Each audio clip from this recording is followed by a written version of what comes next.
Flick fans, and welcome back to my channel. I just watched Death Wish. So Death Wish was a movie that I didn't really know what to think of it after watching the trailers, because I did not like these trailers whatsoever. I thought it was going to be another film that Bruce Willis kind of sleptwalked through. I have my thoughts. I'll share them with you in just a second. But first, very quick, I want to do a comment spotlight. This is where I take a comment from one of my previous movie reviews and shine a light. This one is from Chogger Boom. Thank you for the kind words and the amazing thoughts on Annihilation. I appreciate the love. And as always, thank all of you guys for liking my videos and leaving comments. I'll be sure to do more comment spotlights on hopefully every single one of my videos. If you guys don't know how my reviews work, I like to talk about the good, the bad, and then give you my score. We're talking Death Wish, let's talk about the good. Like I said, I didn't know what to anticipate here. I really thought this movie was going to be a train wreck, and you know what? It's not a good film, but it wasn't as horrible as I thought it was going to be. There were some good things in here. Starting off, the very first shot that you get is a beautiful panning shot following a car. I mean, the camera angles and the camera work in general is something that I really enjoyed in this movie. It had a better look to it than what I was expecting. I was expecting like a VOD straight to Netflix look, but nah, this thing looked really good. And if you know Eli Roth as a director, you understand that he pushes things to the limit. The gore in this movie, I'm not, oh my gosh, gore is amazing. I love seeing blood and guts. But they went for it here. They really did. In certain aspects and other aspects, they kind of played it too safe, in my opinion. But what they did, I think, was really well done, very believable, and the special effects were solid also. I think my biggest problem with Bruce Willis movies lately is he seems to just kind of chug along. Like I said, he goes zombie mode. He didn't do that in this movie. He actually gave a solid performance. There's a few times when I'm like, okay, Bruce Willis, the one-liners, especially that one that was in the trailer. That's why I had such hesitation going into this movie.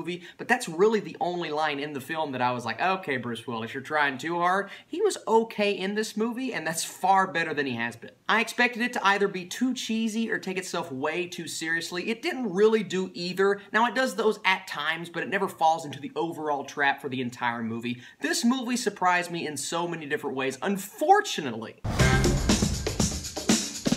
There are some major things keeping it down here. First off, I said it in the good, it plays it way too safe. It tries to go for it in parts, and when it went for it in the second and third act, I really appreciated what it was doing, but the entire movie, except for those few scenes, just play it way too safe, way too much exposition, and too much dialogue, frankly. I didn't want that much dialogue in this movie, and there were parts of this movie, 5 to 10 minute spans, where I was just bored, like, why is this happening on screen? I know these are nitpicks, I understand that, but it's like the small things in movies that really bother me. So you have this phone, right, and you're recording somebody shoot somebody else, and when the police come and look at the video, it's shot from all these different angles, and the phone is better quality video than the movie that we're actually watching. It's just things like that, a little bit too unrealistic for me. And then you know that kid's sound effect when kids are playing in the park, you've heard it in like every movie that you've ever seen, they use that here, and it just, stuff bothers me. I just hate hearing and seeing things that I've seen over and over and over, and I know it's a nitpick, I understand that, but this movie falls into that trap, I think, one too many times.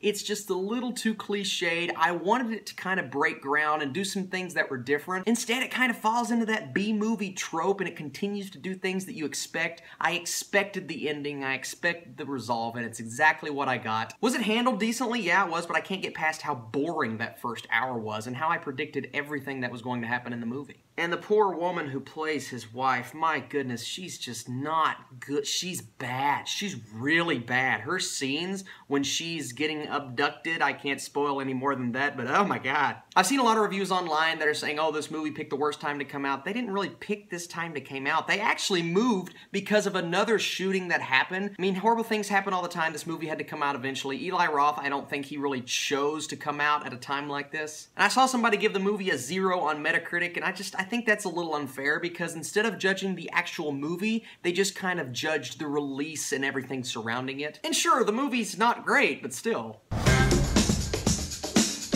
Guys, I am so middle of the road on this film because it was better than I expected, but that still doesn't really make it a good film. That first 30 to 45 minutes just really took a lot to get through. Guys, I'm going to wrap this review up and give this movie a 50%. I don't think it's horrible. I don't think it's very good. It's very middle of the road for me, which exceeds my expectations, but still, I don't know if it's worth watching in a theater. I would just kind of wait until it comes on demand, maybe Netflix. This movie will have its audience. If you don't don't get offended by bad dialogue and some bad directorial choices, and I think you'll really enjoy it. For me, it could have been a lot better, so thank you guys so much for watching this video. Tomorrow, I promise I'm watching Red Sparrow. I wanted to review Death Wish first because there's less reviews online, and me being a small YouTuber, I wanted to take advantage. And this weekend, my Oscar video, as well as a special video I'm putting out Sunday morning, so be on the lookout for those. You guys the absolute best, and I will catch you later.